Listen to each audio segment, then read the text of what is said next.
What is going on, everybody, and welcome back to TD Bengals Talk, home of the real Cincinnati Bengals fans. I'm your boy, Brandon Smith, and we got a great show lined up for you guys today with a lot of great topics to cover in Bengals land, both on the offensive and defensive sides of the ball.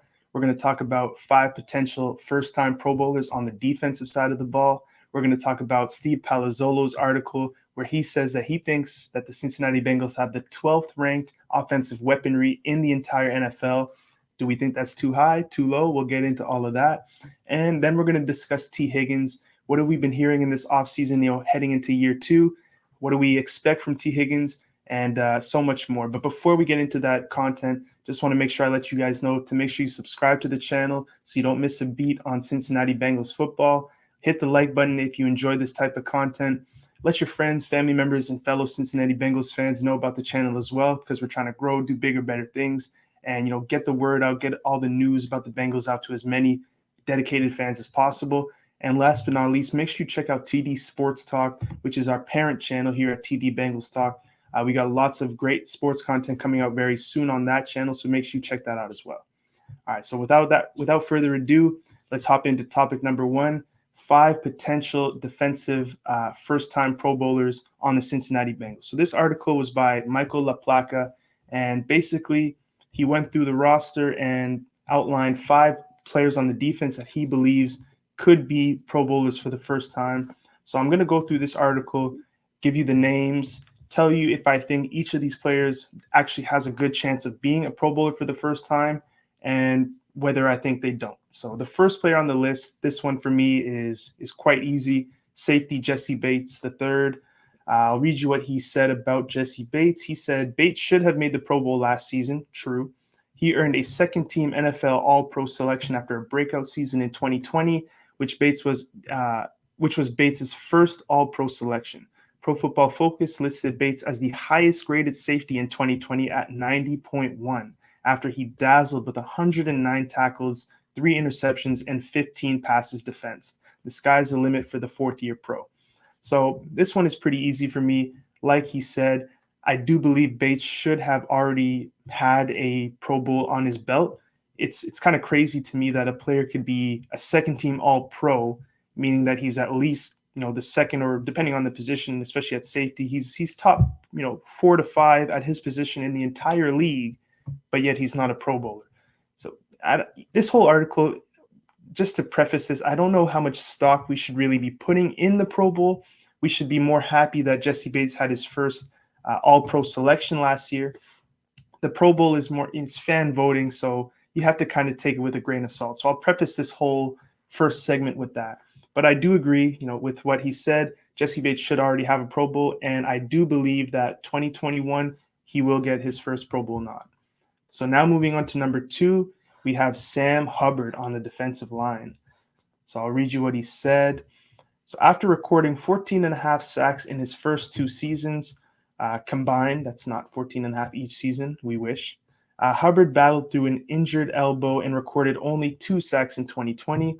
What is encouraging is how Hubbard finished 2020 with 25 tackles, 6 quarterback hits, and a sack in his last 4 games. Fully healthy with reinforcements on the defensive line, which we'll talk about in a second, Hubbard stands to capitalize in a big way. Now, this one for me, I put a question mark down in my notes. I do believe that Sam Hubbard, if he stays healthy, has the potential to be a Pro Bowler. And one of the big reasons why is the next name on our list, which is Trey Hendrickson.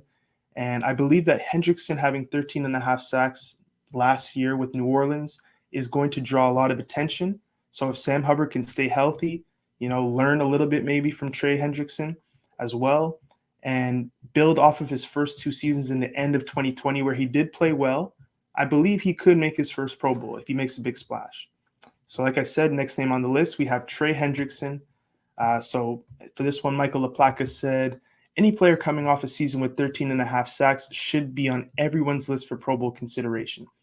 That's where Hendrickson comes in. Signed from New Orleans in March, Hendrickson broke out with 13 and a half sacks, 25 tackles, and 25 quarterback hits. Hendrickson also ranks 6th in the league with 53 pressures, 37 hurries, according to NFL Next Gen Stats. So this one, I also put a question mark because it's tough for me to say if Trey Hendrickson will again be, that kind of 13, 14, 15 sack kind of player, where he could be up on the top of the league. That was his first big breakout season. Now we're all hoping and wishing that he can do it again, and it is possible. You do it once, it's possible to do it again. But the problem becomes that teams start to game plan for you. Teams begin to know that, okay, this is a guy we really need to focus on. He caused a lot of havoc on his last team last year. So maybe let's, shift our protection towards Trey Hendrickson, which again, that's why I have high hopes for Sam Hubbard, and I believe that he may even have a better chance than Trey Hendrickson at being a Pro Bowler. A lot of defensive line, making the Pro Bowl is, if you're just a dominant player, you can obviously make it. But if you get a lot of one-on-one matchups and you can win, that will contribute as well. Make a lot of splash plays. So for Trey Hendrickson, we'll definitely say it's possible, but he has an uphill battle to climb given the fact that he now has a target on his back. All right, so that's 3. Now, number 4, we have cornerback Trey Waynes, who was newly acquired. So Trey Waynes suffered a pectoral injury in training camp that required surgery and led him to missing the entire season. He's back to 100% and will provide a big boost to the secondary. Back in 2019, his last full season in Minnesota, Waynes established himself as a solid run defender and was penalized only once after being flagged 7 times the year before. He allowed a career-low passer rating of 72.2 when he was targeted by opposing quarterbacks, according to Pro Football Focus. So for this one, Trey Waynes, I'm going to go with no. Now, I'm not saying that Trey Waynes is not going to have a good season. I'm not saying that I don't believe in Trey Waynes. I'm not saying that I don't believe he can have, a Pro Bowl type season. The main reason that I said no for Trey Waynes is that there's just so many star-studded cornerbacks in the AFC already that I believe that it's going to be he'll have to do something truly spectacular to make the Pro Bowl. When you look at the corners that made the Pro Bowl for the AFC last season, Xavier Howard, Tre'Davious White on the Bills. You also have Stephon Gilmore. There's J.C. Jackson, didn't make the Pro Bowl, but probably should have. Marlon Humphrey on the Baltimore Ravens. There's a ton of star-studded corners in the AFC. So I'm going to go with no for Trey Waynes, but I do believe he can have a good season, and I do believe he will play well. But I don't know if it will be Pro Bowl caliber.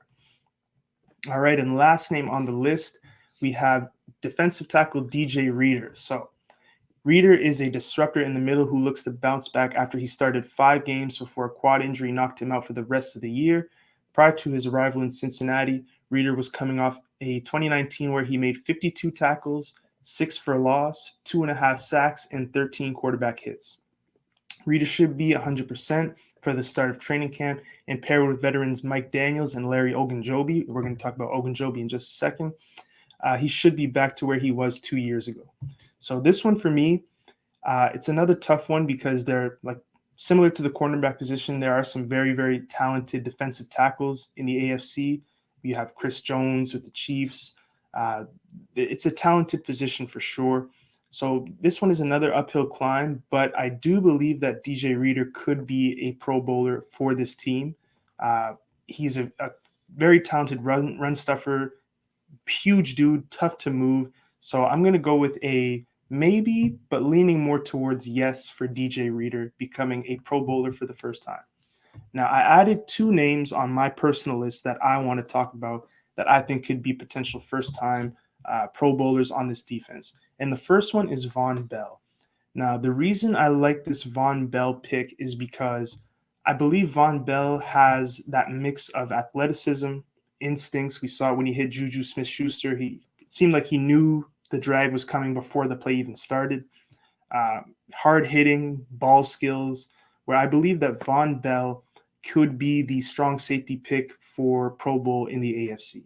Now, I know Tyrann Mathieu on the Chiefs has been, the perennial strong safety pick for the last few years. Him and Kevin Byard, I believe, have been the strong safeties. But I do believe Von Bell could compete. It all comes down to how you play in that one season. And Von Bell certainly has the tools to compete and be that number 1 strong safety in the AFC. So I believe that Von Bell could potentially be a first-time Pro Bowler for this defense. And the second name, like we talked about just a second ago, Larry Ogunjobi. So Larry Ogunjobi had quite a season, an eventful season last year. He was involved in the whole Myles Garrett scuffle when he was with Cleveland, back when they played Pittsburgh. He pushed Mason Rudolph. I believe it was just before, no, it was just after he had his head smashed in by Myles Garrett. Uh, but I do believe that if he carries that fire and that same intensity and couples that with the way he played, a lot of people remember him for that incident, but he played great football last year. And to add him onto this defense, and I think another thing that people overlook is the whole complementary football aspect. So you have Larry Ogunjobi as a D tackle, and we talked about DJ Reader as well. Now, if DJ Reader returns to form, he's going to command a lot of double teams. DJ Reader does not move easily. If you want to run the ball at the middle against DJ Reader, you're going to have a stud guard or center blocking him, or you're going to double team him. And if you double team DJ Reader, it's going to be tough to also double team Larry Ogunjobi. So I foresee this one kind of hinges on DJ Reader, but I foresee Larry Ogunjobi, if DJ Reader does what we expect him to do, getting a lot of single teams and then thus, racking up a lot of tackles for losses, sacks, big plays, and becoming a Pro Bowler for the first time. So that's my list. I added 2 names onto the list. And we're going to see how it goes. Very excited to see how all those players pan out this coming season. All right, so topic number 2, we are going to talk about Steve Palazzolo ranking our offensive weaponry number 12 in the NFL. Do we think that's too high? Do we think it's too low? So I want to go ahead and, before we answer that question, because you kind of have to know who's ahead and who's behind to know if he's ranked us too low or too high. So he, like I said, he ranked the Cincinnati Bengals number 12. Ahead of us, he has the New York Giants at number 11. They do have a very talented team, or offensive weaponry, I should say. Sterling Shepard, Kadarius Toney, who they just added in the draft, Darius Slayton, who might be their wide receiver number 1 if it's not Kenny Golladay, who they also added this offseason. So that's 4 very, very solid receivers. We have to see how Kadarius Toney does because he's a rookie, but between Golladay, Slayton, and Shepard, those are 3 solid receivers. You also have Evan Ingram and Saquon Barkley. So that's a solid core. I think it's fair that he has them ahead of us. At 10, he has Seattle, DK Metcalf, Chris Carson, Tyler Lockett. I think that one's fair as well. Number 9, the Miami Dolphins. They added Jalen Waddle, Will Fuller, Devontae Parker, Mike Gesicki. They also have a stable of running backs, no stud running back, but Myles Gaskin did play pretty well last year when he played, Savon Ahmed, and they also added Malcolm Brown from the Rams, so he has the Miami Dolphins at number 9. The Los Angeles Rams at number 8. I don't think they need much description. Woods, Kupp, they have a bunch of tight ends, and they're a very talented team. Tyler Higbee, Gerald Everett. And then they have a very, very young and stud running back in Cam Akers. Number 7, the 49ers. Number 6, he has the Denver Broncos. That one kind of made me scratch my head for a bit, but then I realized, Jerry Jeudy, KJ Hamler, Cortland Sutton. Forgetting one name here. I believe he wears number 81. I'm forgetting his name. Tim Patrick. Tim Patrick is another solid receiver. That's his name. And Noah Fant at tight end. So I believe that one's a little fair. Minnesota Vikings, he has them at number 5 with Jefferson and Adam Thielen. And not to mention Dalvin Cook, who definitely leads the way for that team. Number 4, the Buffalo Bills. Number 3, the Kansas City Chiefs. And number 2, the Dallas Cowboys. And number 1, the Tampa Bay Buccaneers. So out of those teams, are there any teams that we believe the Cincinnati Bengals have a better weaponry than? And if I'm being honest, we love our Cincinnati Bengals, but it's a tough sell to tell me that any of these teams ahead of us have a lesser weaponry than what we have. So real quick, let's just outline our weaponry so we can kind of stack it against what we just outlined for those other teams. So we talked about T. Higgins. We're going to talk about him a little bit more in a second. As one of our wide receivers, Tyler Boyd as well, Jamar Chase, CJ Uzoma. I can never say his name right. We also have Drew Sample and Joe Mixon in the backfield. It's a solid weaponry, but I don't believe, if I'm being honest, that I can put it above any of those other teams. Now, I want to look at a couple of the teams behind us to see if, maybe we were even put a little too high. Now, I'll preface this by saying none of this is to say I don't believe our offense can be explosive. I have high hopes for our offense, but just as it stands now, teams always overperform or underperform. This is just kind of where we stand going into the season. For all we know, we can end up being the number one offensive weaponry when it's all said and done and win a Super Bowl. Who knows? So, as I said, we're number 12, and behind us, he has our division rival, the Cleveland Browns, at number 13, Jarvis Landry, OBJ, Nick Chubb, Kareem Hunt, Rashard Higgins, Austin Hooper. They have a very solid stable of offensive playmakers. And then number 14, the Green Bay Packers with Devontae Adams, Alan Lazar, Marquez Valdes-Scantling, Devin Funches, Robert Tonyan. So those two teams, it hurts me to say, but I do honestly believe that they have just very slightly better offensive weaponry than we have. So I think that maybe if you slotted us at about the 14 to 15 range, that's still top half in the league. I think that is a fair assessment. And, kudos to Steve Palazzolo, because he's given us some love. I don't know if he's a Bengals fan, but he's given us some love for sure. So we appreciate Steve Palazzolo putting us at number 12. So a couple other teams that are just behind us there. So we talked about number 13 and 14, the Browns and the Packers. He has the Chargers at number 15, the Falcons at number 16 with Julio now gone. Then he has the Arizona Cardinals at 17, the Pittsburgh Steelers at 18, the Washington football team at 19. So you guys kind of get the picture. None of those teams, other than the first two that I mentioned, I would really put above us.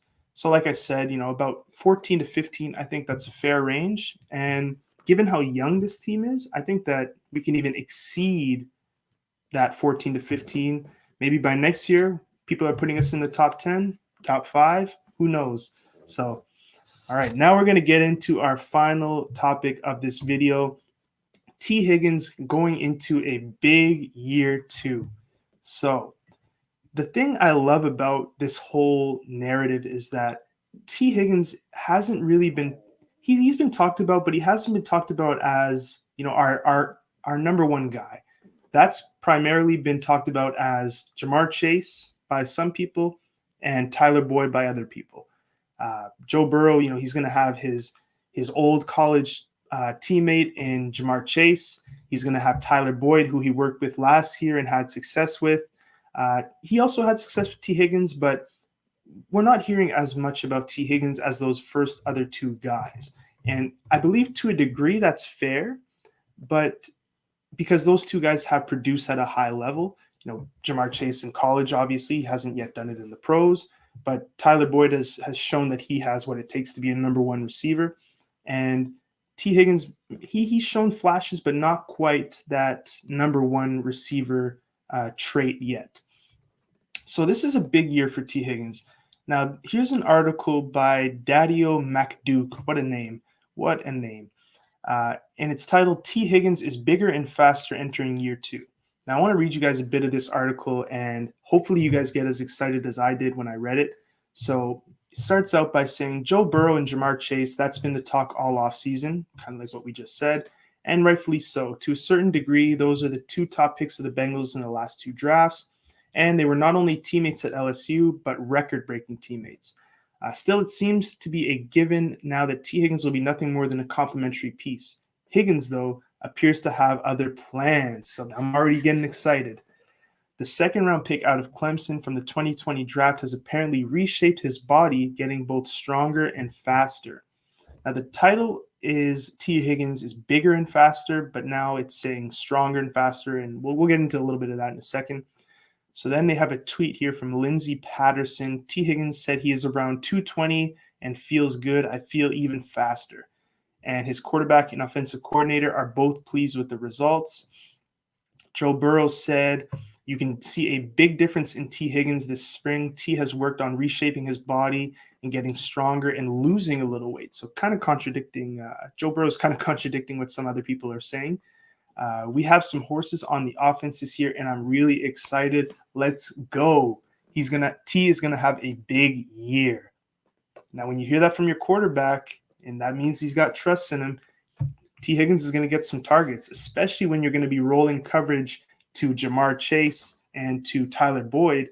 T. Higgins could see a lot of single coverage against number 2 or number 3 corners. So this could be big news if T. Higgins is ready for that limelight. Then Bengals offensive coordinator Brian Callahan notes that T. Higgins has gotten markedly more explosive. Said he knows what it takes to get his game to that next level. Higgins had an official 40 time of 4.54 at Clemson's Pro Day, and that's not slow. But if he can improve on that, he might just give Burrow another big-time downfield weapon to go along with Chase. This is super, super exciting, ladies and gentlemen. So earlier in this article, T. Higgins said he is around 220 and feels good. Now, I went and I looked up T. Higgins' draft profile. And when he was coming out, so this is according to NFL.com's draft profiles, they have T. Higgins here at 216 pounds. So between then and now, it's really only a 4-pound difference. But the fact that Joe Burrow said he believes T. Higgins lost weight, when you look at if you guys go and you look at the NFL.com draft profile, you can kind of see on T. Higgins' face, and you could kind of see it last year. He is kind of a skinnier guy, but he has a little bit of baby fat around that face. Not quite, that 0% or 1, 2, 3%, 4% body fat guy.